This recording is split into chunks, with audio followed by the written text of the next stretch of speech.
of growth. To them, today we say, yes, we do, together with you. That's what's going to make the difference. We can't, none of us can do it alone.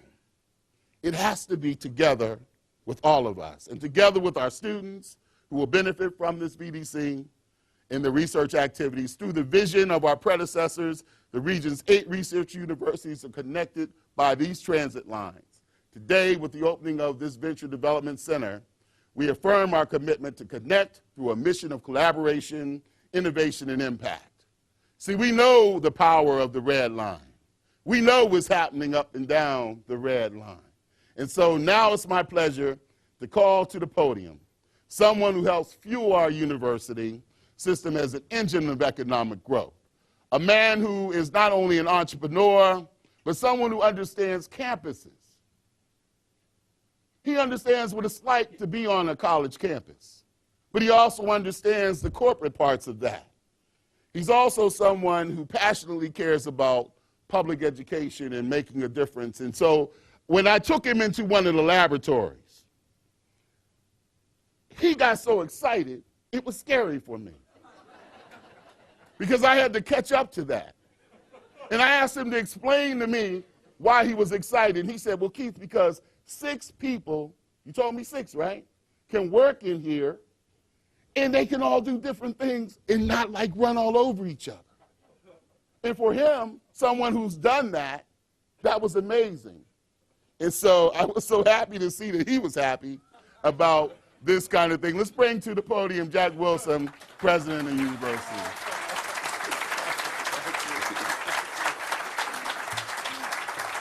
Oh, I love being introduced by Keith Motley. He's phenomenal, isn't he? You never know where you're going to go. But I especially want to thank you for your inspired leadership of this campus at UMass Boston.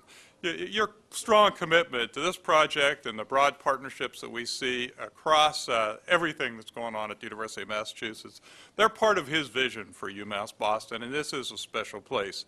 He knows the university's impact beyond the classroom. He knows that it extends all throughout not only the peninsula, but throughout Boston, throughout Massachusetts, and throughout the world, into lives of students, leads outside the classroom, into collaborations. Faculty members develop with industry and colleagues at other universities, and all of this work enhances the communities across the Commonwealth and across the globe. And he gave you a little hint about something else that's going to happen today. I'm going to do a little better than that hint. I want to congratulate you now on the honorary degree that Northeastern University, your alma mater, and one of our colleagues in this great mecca of higher education is awarding him that honorary degree. So congratulations to you. It's well deserved.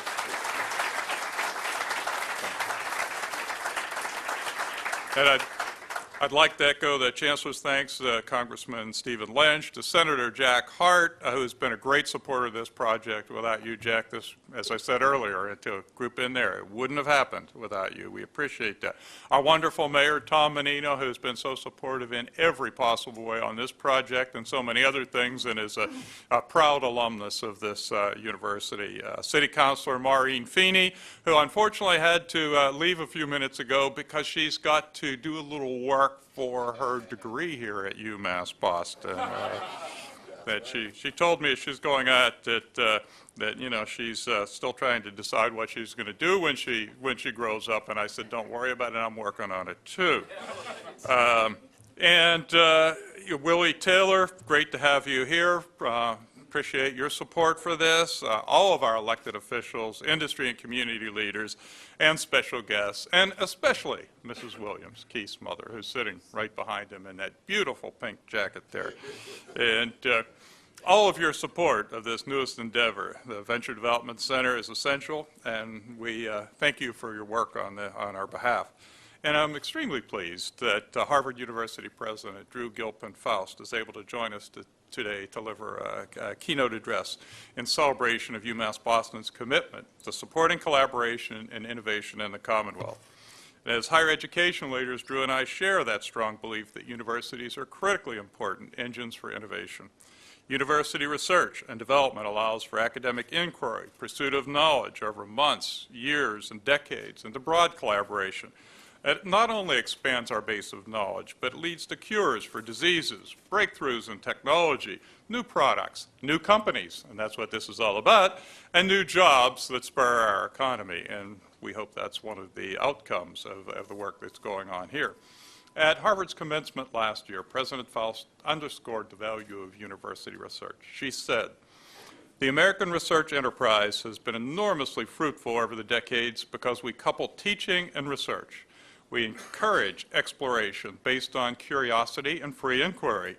Innovation is the most important source of strength in the American economy today, in fact, in the international economy today." I couldn't agree more. In recent months, many experts have predicted that technological innovation will be a driving force in leading our state and our nation out of this global economic crisis. It would not be the first time that that was done, and it will likely be evident not only in science and technology, but also in the creative economy and in policy and government.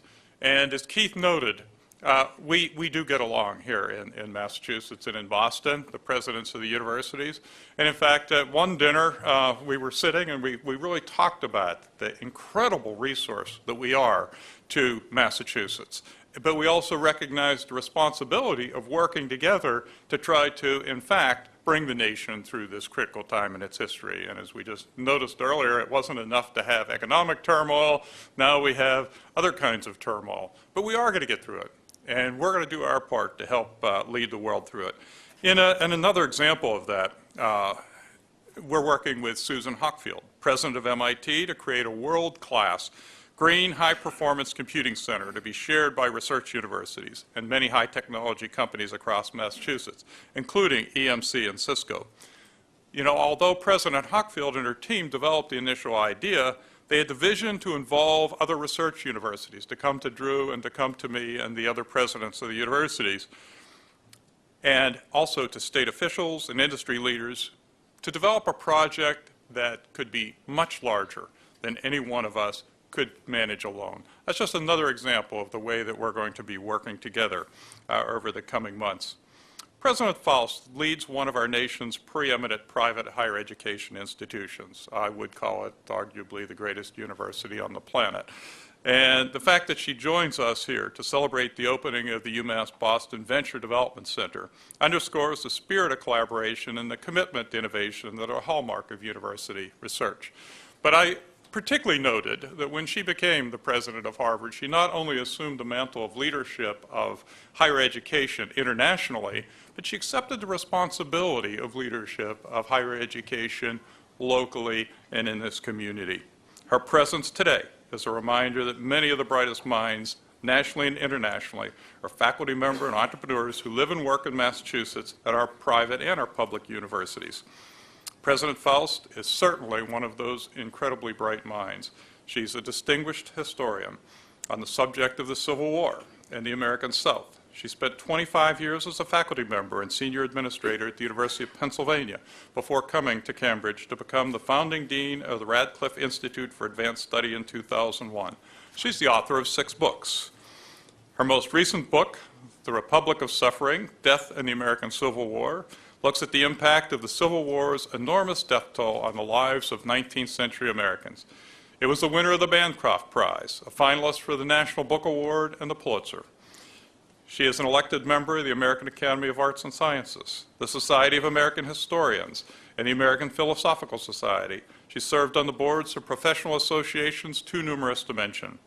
In July 2007, following an international search, Drew took office as Harvard University's 28th president, the first woman to hold that position in the institution's venerable, nearly 400-year history. And as president, she announced an expanded financial aid program to make Harvard more affordable. And she served as the leading voice advocating for the unique and important role of universities in the 21st century. Indeed, she is rightly called American higher education the most valuable education resource in the world.